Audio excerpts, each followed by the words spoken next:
Ano ba tong airdrop na 'to? Ano ba ibig sabihin ng airdrop? Madalas nating narinig tong airdrop na word na 'to sa Facebook timeline natin. Maraming nagpo-post 'no, lalo na kung timeline ng Facebook mo ay puro crypto. Marami kang maririnig airdrop, airdrop hunting. Ano ba ibig sabihin ng airdrop? So, like I said, parang sa iPhone, sa iOS, airdrop. Sasenda ka ng picture, makukuha mo yung picture or yung video. Parang ganun lang din sa crypto. Ang airdrop naman, sasendan ka ng coins, tokens na merong value. Pag ibig sabihin ng merong value, ibig sabihin, pwede mo tong ibenta. So, airdrop hunting. Yan yung hunting. Isa ding term na madalas na kasabayan ng airdrop. So, itong ginagawa ng mga tao is, pag may bagong project, no, wala pa silang token, wala pa silang coin. That's possible. Pwede magkaroon ng isang project na wala pa silang nilalabas na token. So, yung mga tao, mga newbies, mga users, or mga airdrop hunters, nagfa-farm or nag-i-interact sila doon sa project na yon. Depende anong klaseng project yung, whether it's a game, pwedeng maging Telegram mini bot like Axie, di ba?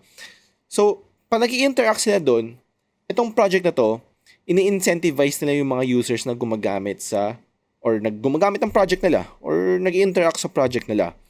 Since wala pa silang token, future pa yung, hindi pa officially na lumalabas yung token nila, yung mga airdrop hunters, nag-speculate sila na pag nag-i-interact sila, ginagamit nila tong project na to, or nakikipag-communicate sila sa community, may chance na pag lumabas na yung token nila, ay mabibigyan sila ng token.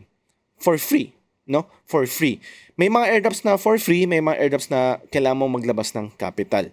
So, pagdating sa airdrop, usually, based on my experience, pag naglalabas ka ng capital, doon din yung mas malaki na chance na mas malaki yung makukuha mong libreng pera. Pag wala ka nilalabas na capital, may makukuha pa rin pera, pero don't expect na ganun kalaki.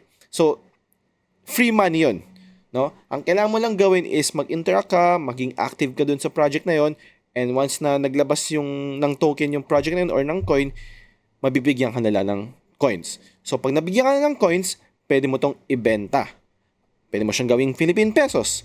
So, maraming tao na talaga, dito sa Pilipinas, maraming airdrop hunters. Kasi, syempre, ayaw nila maglabas ng puhunan, wala silang budget sa crypto. So, ito yung way nila para mag-earn dito sa crypto is through airdrop hunting.